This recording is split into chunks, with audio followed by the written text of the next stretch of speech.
dans ces numéros. La désinformation a pris corps dans les réseaux sociaux, ça se raconte partout, un certain acharnement contre les officiers généraux d'une certaine tribu, des arrestations en cascade. Et pour en parler, pour en savoir un peu plus, qu'est-ce qui se passe exactement, nous avons invité sur ce plateau le général-major Sylvain Ekenge, porte-parole des forces armées de la République. Mon général, bonsoir. Bonsoir, Oscar. Dites-nous, qu'est-ce qui se passe? Eh bien, Oscar, comme vous l'avez vous-même souligné, depuis un certain temps, il y a beaucoup de rumeurs, beaucoup de fake news, beaucoup d'informations et des commentaires dans les réseaux sociaux sur ce que vous avez épinglé, c'est-à-dire l'arrestation des officiers généraux, des officiers supérieurs d'une certaine communauté, d'un certain espace linguistique. Eh bien, j'étais avec le ministre Mouyaya dans ces plateaux, j'avais épinglé cette situation. Ce qui est vrai, c'est que, comme vous allez l'entendre tout à l'heure là, nous sommes des officiers et nous sommes astreints à la discipline et au respect des règlements et des lois. Mais pour répondre exactement à votre question, je préfère laisser le général Kifoua, le lieutenant-général Kifoua. Aujourd'hui, depuis hier d'ailleurs, il y a eu beaucoup d'informations autour de cette pseudo-interpellation.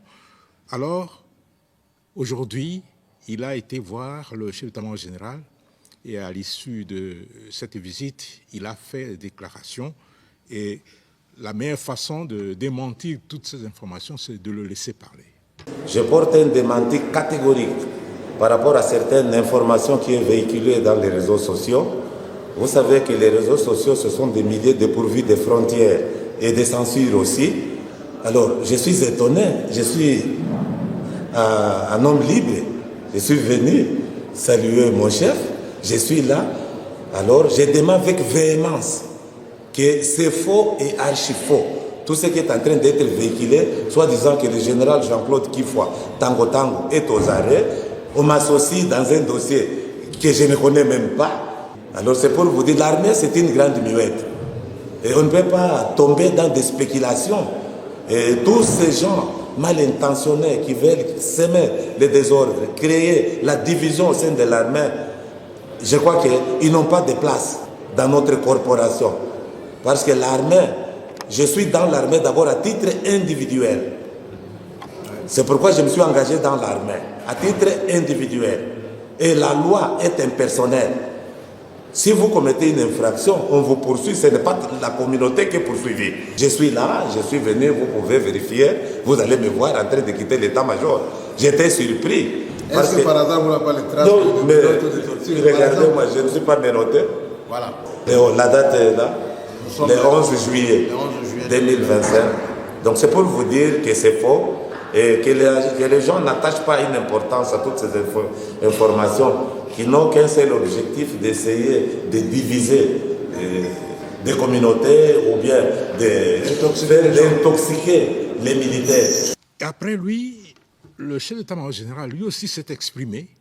Il parle rarement, si ce n'est pendant les causeries morales, mais aujourd'hui, il a tenu à fixer l'opinion sur ces faits-là. Dans l'andi d'informations selon lesquelles le lieutenant général Kifoua, communément appelé Tango Tango, Azam Kangin, a dossier à général Sangwa, Bakangi Bango pour l'air simple fait de Bazava de la province de Songolo, Pakala, où il y a Tangi à Tanganyika. Et curieusement, na bengi pour vérifier ce qui est Azam Kangin solo, il y a Zoseka, la peine à Zokam. Na Tuni. Est-ce que vous avez vu dans un état-major parce que j'étais un peu moi-même surpris. Nous avons surpris. Il y a Koyoka qui est non.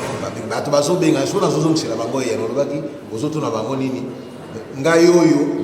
Ceux qui ont été dans la téléphone. Il est venu librement. Il a quitté ailleurs comme ça. Non.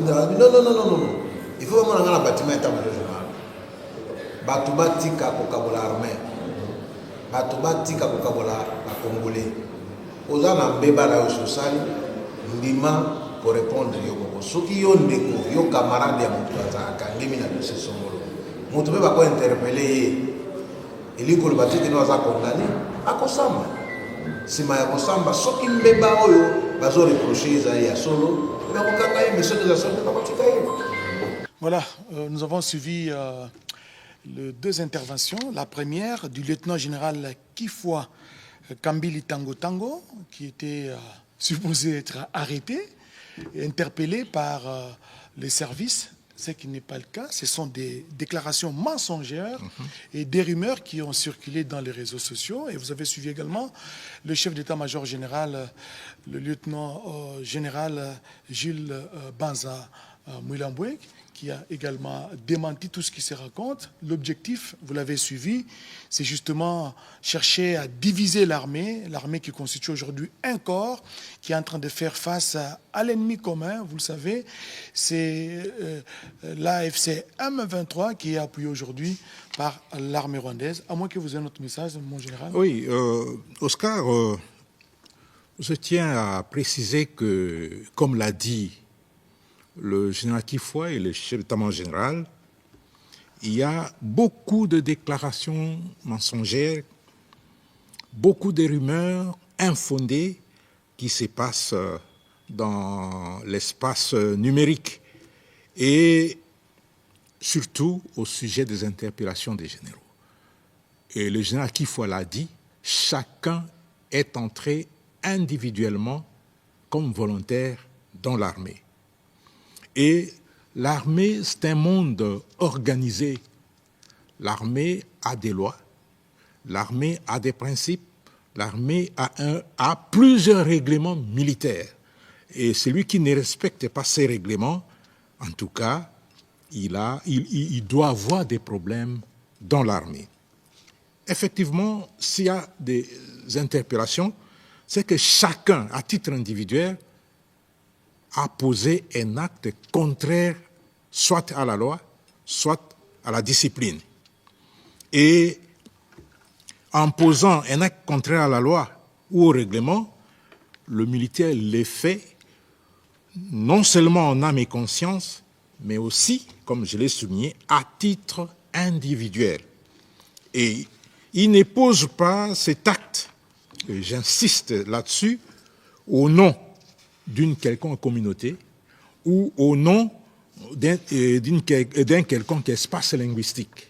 Il pose cet acte en tant qu'individu et en tant que militaire, et surtout s'il est officier. Je l'ai dit l'autre jour, il y a des caractéristiques qui entourent la fonction de l'officier. Il y a des valeurs qui entourent la fonction de l'officier. Et si vous ne respectez pas ces valeurs, vous ne respectez pas les qualités d'un officier, eh bien, la justice va s'occuper de vous. Et en cas d'interpellation, qu'est-ce qui advient? En cas d'interpellation par les services, effectivement, il y a des investigations qui sont organisées. Il y a des enquêtes. Si on constate que vous n'avez rien fait, on vous libère, comme l'a dit le chef MG.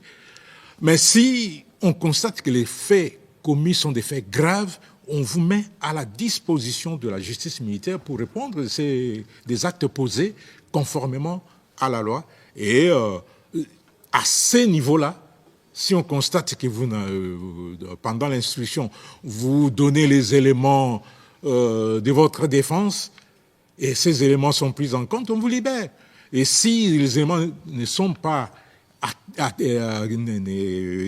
pris en compte et qu'on confirme que vous êtes fautif, eh bien, vous subissez la rigueur de la loi. Et aujourd'hui, il y a beaucoup d'interférences, parce que je sais que l'armée a ses caractères apolitiques. L'armée est apolitique, il a plutôt un caractère national. Mais oui, aujourd'hui, effectivement, dans les réseaux sociaux, c'est autre chose. Ce que vous dites est très important.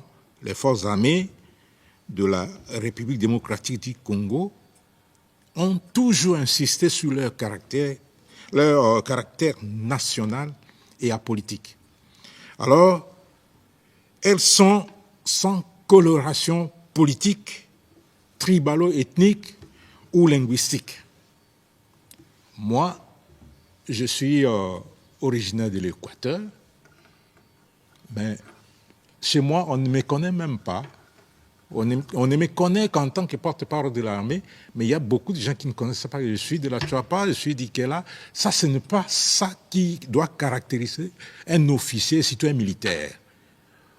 Mon espace linguistique, ma tribu, mon ethnie, mon parti politique, c'est la République démocratique du Congo, point barre. Et ça, c'est pour tous les militaires. Alors, il faudrait qu'on cesse d'amener la division dans l'armée, comme le général Kifoua l'a dit. Il faudrait qu'on cesse de s'immiscer dans des questions militaires. On ne peut empêcher l'armée et la justice de faire leur travail. En cas de faits graves qui sont reprochés à un officier, général soit-il, en tout cas, il doit être interprété et puis il doit fournir les éléments de défense. Et s'il n'est pas coupable, on va le laisser. S'il est coupable, il va subir la rigueur de la loi. L'armée doit rester loin des querelles politiciennes et loin des divisions que l'on veut amener en son sein. Une certaine opinion a toujours décrié ce que l'on qualifie aujourd'hui de détournement, des trahisons. Mais aujourd'hui, quand on interpelle, apparemment, on semble oublier ce qui est. Ah, voilà. C'est exactement vouloir une chose et son contraire. On décrit, on dénonce la trahison, on dénonce l'infiltration, on dénonce le détournement au sein de l'armée. Mais lorsqu'on met la main sur les responsables, et vous voyez, même les politiciens commencent à crier, alors qu'ils sont les premiers à dénoncer. Et puis, on essaie d'injecter ce venin de la division au sein de l'armée. Donc, l'armée, c'est une structure, c'est une organisation bien carrée. Quand il y a des problèmes et qu'on constate qu'il y a des problèmes, on va arrêter et on va déférer devant la justice les responsables des actes posés. Ça, c'est pas négociable au sein de l'armée puisque la discipline en dépend. Et la discipline, dit-on, c'est la mère des armées, c'est la reine des victoires. Donc, en définitive, il ne faut pas s'immiscer dans les dossiers qui concernent l'armée. Non. Nous, on ne s'immisce pas dans les dossiers politiques. Il ne faudrait pas que les politiques viennent s'immiscer dans le dossier de l'armée. L'unique politique qui s'immisce dans les dossiers de l'armée, c'est le commandant suprême. Et à part lui, c'est le ministre de la Défense nationale, le vice-premier ministre, ministre de la Défense nationale. Et eux, ils représentent tous les gouvernements, tous les politiques pour parler de l'armée. Mais il n'est pas donné à n'importe qui de venir s'immiscer dans des questions militaires, puisque c'est très dangereux et très sensible, puisque l'armée, c'est le socle de la nation, et il ne faut pas venir perturber son organisation, perturber sa quiétude. Mon général, peut-être faudra laisser à la justice de faire son travail. Je rappelle que je recevais sur ce plateau le général-major Sylvain Ekenge, porte-parole de forces armées de la République démocratique du Congo. Nous vous disons sincèrement merci. C'est moi qui vous remercie. De cet éclairage et merci surtout